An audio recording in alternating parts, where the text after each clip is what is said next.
Andhra Pradesh assembly deputy speaker Raghurama Krishnam Raju suspend అయిన IPS అధికారి PV Sunil Kumar మధ్య వివాదం తీవ్రస్థాయికి చేరింది. రఘురామపై సునీల్ కుమార్ తీవ్ర ఆరోపణలు చేస్తూ ఆయన్ను అన్ని పదవుల నుంచి తొలగించాలని డిమాండ్ చేశారు. దీనికి ప్రతీకగా తనపై తప్పుడు ఆరోపణలు చేస్తున్న సునీల్ కుమార్ ను సర్వీస్ నుంచి డిస్మిస్ చేయాలంటూ రఘురామ డీజీపీకి ఫిర్యాదు చేశారు. సునీల్ కుమార్ ఆరోపణలపై రఘురామకృష్ణంరాజు తీవ్రంగా స్పందించారు. సునీల్ కుమార్ సర్వీస్ నిబంధనలకు విరుద్ధంగా వ్యవహరిస్తున్నారని, ఆన్లైన్ మీడియాలో చేసిన ఆరోపణలన్నీ అవాస్తవాలని పేర్కొంటూ డీజీపీకి ఫిర్యాదు చేశారు. ఆయనపై తక్షణమే డిస్మిస్ ప్రొసీడింగ్స్ ప్రారంభించాలని కోరారు. ఈ పరస్పర ఫిర్యాదులతో వీరి మధ్య వివాదం మరింత ముదిరినట్టయింది. రఘురామకృష్ణంరాజుపై సిబిఐ ఎఫ్ఐఆర్ నమోదు చేసిందంటూ ఇటీవల సోషల్ మీడియాలో పోస్ట్ చేసిన సునీల్ కుమార్ ఆయన్ను, ఆయన కుటుంబ సభ్యులను అరెస్ట్ చేయడానికి సుప్రీంకోర్టు గ్రీన్ సిగ్నల్ ఇచ్చిందని పేర్కొన్నారు. డిప్యూటీ స్పీకర్ హోదాలో ఉన్న వ్యక్తి అరెస్ట్ అయితే అదే రాష్ట్రానికి తలవంపులని, అమరావతి బ్రాండ్ ఇమేజ్ దెబ్బతింటుందని తెలిపారు. ముఖ్యమంత్రి, ఉప ముఖ్యమంత్రి నారా లోకేష్ కట్టుబడి తెస్తున్న పెట్టుబడులు వెనక్కిపోయే ప్రమాదం ఉందని ఆయన అభిప్రాయపడ్డారు. కృష్ణా జిల్లా అవనిగడ్డ నియోజకవర్గంలో గొప్ప సంకల్పంతో ముస్తాబు కార్యక్రమం ప్రారంభించామని మంత్రి సవితమ్మ తెలిపారు. రాష్ట్ర ప్రభుత్వం ప్రతిష్టాత్మకంగా చేపట్టిన ముస్తాబు కార్యక్రమాన్ని మోపిదేవి ఎంజేపీ స్కూల్, ఆశ్రమ పాఠశాలలో మంత్రి సవితమ్మ, ఎమ్మెల్యే మండలి బుద్ధప్రసాద్ ప్రారంభించారు. ఈ సందర్భంగా మంత్రి సవితమ్మ మాట్లాడుతూ వ్యక్తిగత పరిశుభ్రతతోనే ఆరోగ్యం సాధ్యమన్నారు. భవితరాల భవిష్యత్తు కోసం చంద్రబాబు, పవన్ కళ్యాణ్, లోకేష్ కృషి చేస్తున్నారన్నారు. అనంతరం ఆశ్రమ పాఠశాలలో విద్యార్థులతో కలిసి భోజనం చేసి విద్యార్థులతో మాట్లాడి వారి అవసరాలను తెలుసుకున్నారు.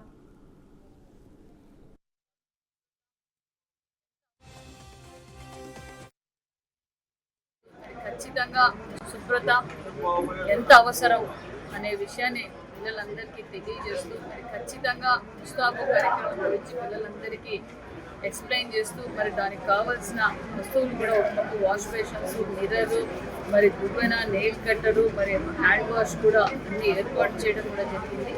మరి ఖచ్చితంగా మీరు ఇవన్నీ ఫాలో కావాలి. అందుకు ఒక గ్రూప్ లీడర్ని పెట్టడం, మరి ప్రత్యేకంగా మరి స్టాఫ్ను కూడా దాని మీద కాన్సన్ట్రేట్ చేయవలసిందిగా కూడా ఆదేశాలు నేను చేశాం. చాలా నిజంగానే, ఎందుకంటే రాష్ట్రం ఒక పక్క నాణ్యతమైన విద్యతో పాటు, నాణ్యతమైన భోజనంతో పాటు, నాణ్యతమైన ఆరోగ్యాన్ని కూడా పిల్లలకి స్థాయి అంటే పిల్లలకి నేర్పాలనే ఉద్దేశంతోనే ముఖ్యమంత్రి గారు ఈ ప్రోగ్రాం ఏర్పాటు చేశారు. సమాజం పట్ల ప్రజల్లో చైతన్యం తేవాలని చెప్పిన ఆలోచన మన ప్రధానమంత్రి నరేంద్ర మోడీ గారు స్వచ్ఛాంధ్రని, స్వచ్ఛ భారత్ కార్యక్రమాన్ని వారు ప్రవేశపెట్టినప్పుడు, వారు స్వచ్ఛాంధ్ర కార్యక్రమం ప్రవేశపెట్టి తెలుగుదేశం అధికారంలో ఉన్నప్పుడు మన ప్రాంతంలో స్వచ్ఛాంధ్ర ఏ విధంగా జరిగిందో తెలుసు. ప్రతి గ్రామంలో కూడా అనేక మంది స్వచ్ఛ సైనికులు వచ్చి గ్రామాన్ని పరిశుభ్రంగా ఉంచుకోవాలి, అందంగా ఉంచుకోవాలని చెప్పి ఆలోచించారు. శుభ్రత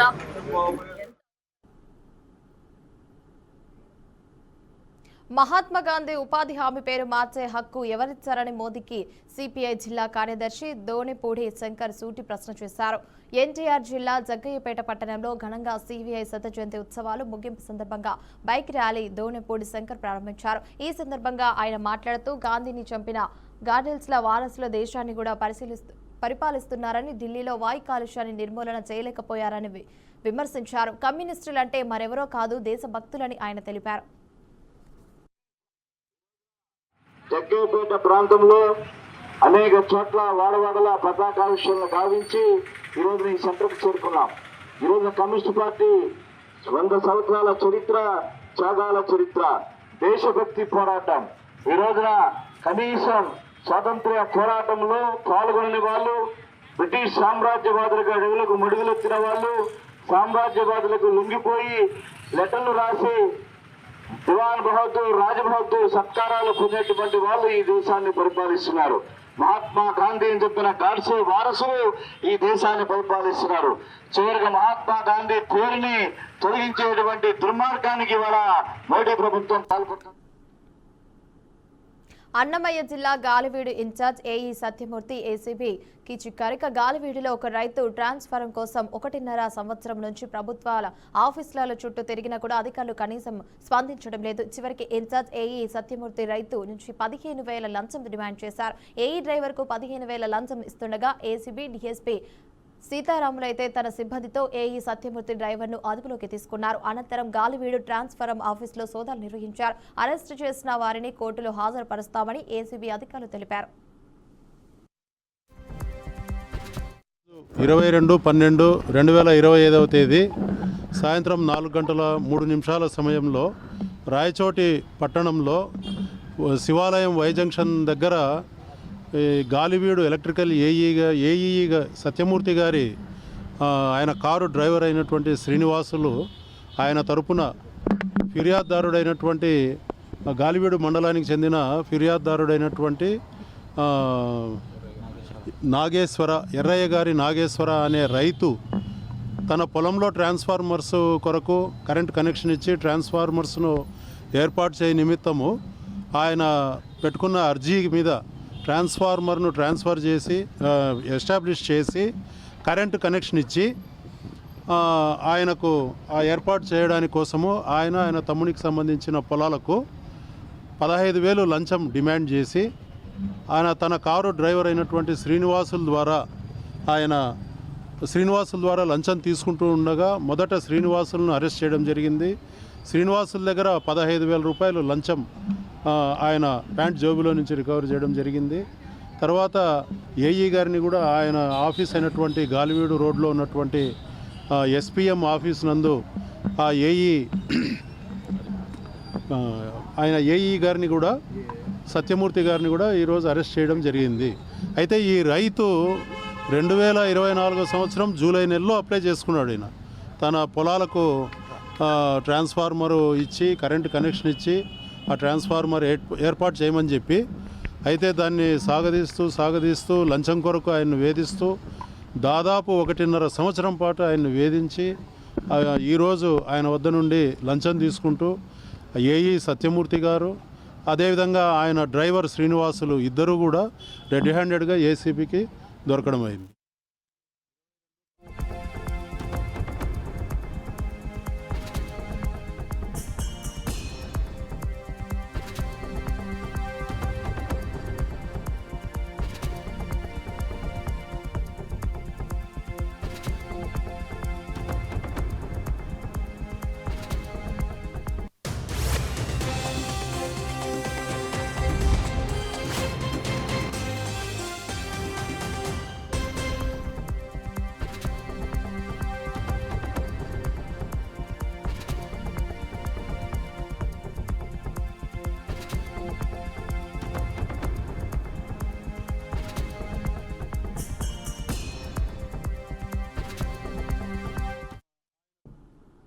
రైట్ ఇక బులెటిన్ లో బ్రేకింగ్ న్యూస్ చూస్తున్నాం. హైదరాబాద్ లోని మలక్పేటలో ఉండే ఓ రెస్టారెంట్ లో తీసుకున్న మండి భోజనంలో వేయించిన బొద్దికనైతే కనిపించిందంటూ కస్టమర్ షేర్ చేసిన వీడియో సోషల్ మీడియాలో వైరల్ అవుతుంది. దీంతో హైజీన్ శానిటైజేషన్ పై తీవ్ర ఆందోళనలు, సిబ్బంది బాధ్యత తీసుకోవడంపై ప్రజా సందేహాలు వ్యక్తమవుతున్నాయి.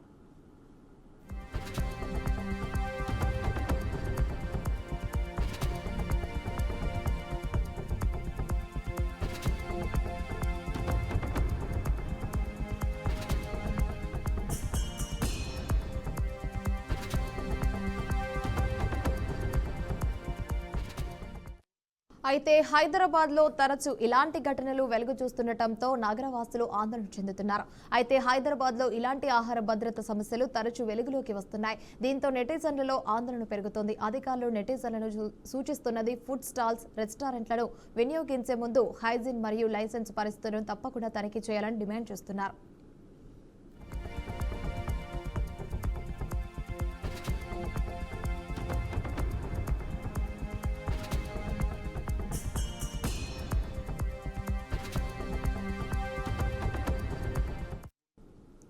రైట్ ఇక బులెటిన్ లో బ్రేకింగ్ న్యూస్ అయితే చూస్తున్నాం. హైదరాబాద్ లోని మలక్పేటలో ఉండే ఓ రెస్టారెంట్ లో తీసుకున్న మండి భోజనంలో వేయించిన బొద్దిక కనిపించిందంటూ కస్టమర్ షేర్ చేసిన వీడియో ఇప్పుడు సోషల్ మీడియాలో వైరల్ అవుతుంది. దీంతో హైజీన్ శానిటైజేషన్ పై అయితే తీవ్ర ఆందోళన కూడా, సిబ్బంది అయితే బాధ్యత తీసుకోవడంపై ప్రజా సందేహాలు వ్యక్తమవుతున్నాయి. అయితే హైదరాబాద్ లో అయితే తరచూ ఇలాంటి ఘటనలు వెలుగు చూస్తుండటంతో అయితే ముఖ్యంగా సిబ్బందిగా వచ్చి నగరవాసులు ఆందోళన చెందుతున్నారు. అయితే హైదరాబాద్ లో ఇలాంటి ఆహార భద్రత సమస్యలు తరచూ వెలుగులోకి వస్తున్నాయి. దీంతో సిటిజన్లలో అయితే ఆందోళన పెరుగుతోందంటూ కూడా అధికారులు వ్యక్తం చేస్తున్నారు. సిటిజన్లకు సూచిస్తుంది ఫుడ్ స్టాల్స్, రెస్టారెంట్లను వినియోగించే ముందు అయితే హైజీన్ మరియు లైసెన్స్ పరిస్థితులను తప్పకుండా తనిఖీ చేయాలని డిమాండ్ చేస్తున్నారు.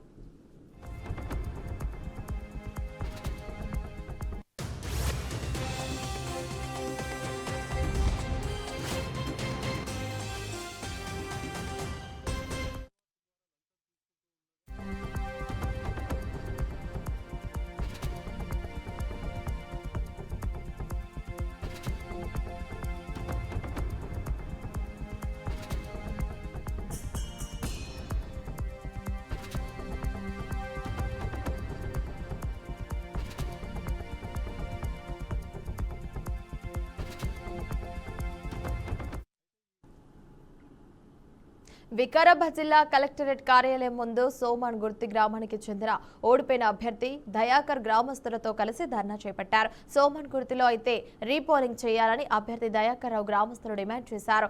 ఆర్వో పేటనైతే వ్యక్తితో కుమ్మక్కై ఎన్నికల నియామకాలను పాటించకుండా అక్రమ పోలింగ్ జరిపించారని ఆరోపించారు. ఎన్నికల విధుల్లో స్పెషల్ ఆఫీసర్ అనే పోస్టు లేదని, లేని పదవిని సృష్టించి ఆర్వో తప్పుడు ఎన్నికలు నిర్వహించారని సోమన్ గుర్తి గ్రామ ప్రజలు ఆగ్రహం వ్యక్తం చేశారు.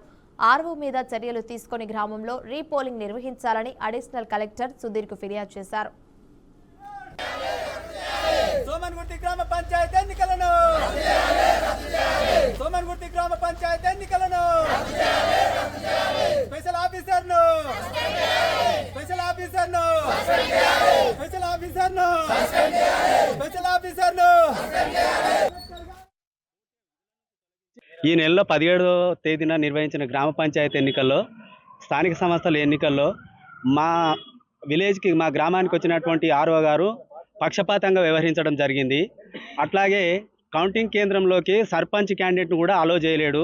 మేము 8వ వార్డులోకి వార్డు మెంబర్ తరపున ఏజెంట్ లేకపోయినా సర్పంచ్ తరపున ఏజెంట్ కూర్చుంటామంటే అవి నిబంధనలకు విరుద్ధంగా ఉన్నదని చెప్పి పక్షపాతంగా వ్యవహరించడం జరిగింది ఆర్ఓ గారు. ఆయన మొత్తం కూడా ఏకపక్షంగానే వ్యవహరించడం జరిగింది. ఆయన ఒక గురువు, మేము కూడా చదువుకున్నాము, మేము కూడా విద్యావంతులం, కానీ అతను మొత్తం ఏకపక్షంగా వ్యవహరించండి. అతను వెంటనే విధుల నుంచి తొలగించాలి. తర్వాత స్పెషల్ ఆఫీసర్గా వచ్చినటువంటి వ్యక్తిని కూడా పూర్తిగా విధుల నుంచి తొలగించి ఆయన కఠినమైన శిక్ష విధించాలి. మేము ఎస్సీ సామాజిక వర్గానికి చెందినటువంటి వాళ్ళము. ఇటువంటి పరిస్థితుల్లో మమ్మల్ని పూర్తిగా రక్షించే బాధ్యత ప్రభుత్వానికి ఉంది. వాళ్లకు శిక్షలు వేసి మాకు మంచి న్యాయం చేయాలని చెప్పి ప్రభుత్వాధికారులను, అట్లాగే స్థానికంగా ఉన్నటువంటి వికారాబాద్ జిల్లా కలెక్టర్. మా గ్రామంలో జరిగిన గ్రామ పంచాయతీ ఎన్నికల్లో భాగంగా మేము ఇంతకు ముందే ఒకసారిగా మేము కలెక్టర్ ఆఫీస్కి వచ్చి ధర్నా కూడా చేపట్టినాం. పోలీస్ స్టేషన్లో కంప్లైంట్ చేయడం జరిగింది. అదేవిధంగా ఫేక్ ఆఫీసర్గా వచ్చిన ఆఫీసర్ పైన కేసు కూడా కావడం జరిగింది. అతన్ని మళ్ళా రిమాండ్ చేసినాక మళ్ళా తీసుకురావడం, బెయిల్ పైన తీసుకురావడం కూడా జరిగింది. ఇవన్నీ జరిగినా కానీ మాకు ఏ విధంగా కూడా మాకు న్యాయం జరగట్లేదు. అదేవిధంగా ఆర్ఓ గారి పైన ఎలాంటి స్పందన లేదు ఇప్పటి వరకు కూడా. ఎలాంటి ఆర్ఓ గారు ఇందులో చాలా మిస్టేక్ చేసిండు. ఆ ఫేక్ ఆఫీసర్ రావడం, ఇవన్నీ జరగడం ఆర్ఓకు సంబంధం ఉన్నది. అదేవిధంగా గ్రామ పెద్దలకు కూడా సంబంధం ఉన్నది. కాబట్టి మా ఆపోజిషన్ పార్టీ వాళ్ళకు వీళ్ళందరూ కుమ్మకాయ చేసిన ఈ పనికి ఎలాంటి స్పందన లేదు ఆర్ఓ పైన. ఇంకా ఆర్ఓ పైన చర్యలు తీసుకోవడమే ప్రారంభించలేదు. అసలు ఏం జరుగుతుంది ఈ విషయంలో మాకు కలెక్టర్ గారు కూడా సహకరించాలి. మా గ్రామంలో జరిగిన గ్రామ పంచాయతీ ఎన్నికల్లో భాగంగా మేము ఇంతకు ముందే ఒకసారిగా అర్జీదారులు తెలియజేసిన సమస్యలపై ప్రత్యేక దృష్టి సారించింది. నాణ్యమైన పరిష్కారాన్ని వేగవంతంగా అందించేలా చర్యలు చేపట్టాలని కమిషనర్ ధ్యానచంద్ర చెప్పారు. విజయవాడ నగర పాలక సంస్థ ప్రధాన కార్యాలయంలో ప్రజా సమస్యల పరిష్కార వేదికను నిర్వహించారు. ఈ సందర్భంగా కమిషనర్ మాట్లాడుతూ రాష్ట్ర ప్రభుత్వం పీజీఆర్ఎస్ కార్యక్రమాన్ని ప్రతిష్టాత్మకంగా నిర్వహిస్తున్నట్లు తెలిపారు. రాష్ట్ర స్థాయిలో ఎప్పటికప్పుడు పర్యవేక్షణ జరుగుతున్నందున అధికారులు ప్రత్యేక దృష్టి సారించి వినతులను పరిష్కరించాలని సూచించారు. అనంతరం వార్డు సచివాలయ సిబ్బందితో టెలికాన్ఫరెన్స్ నిర్వహించారు.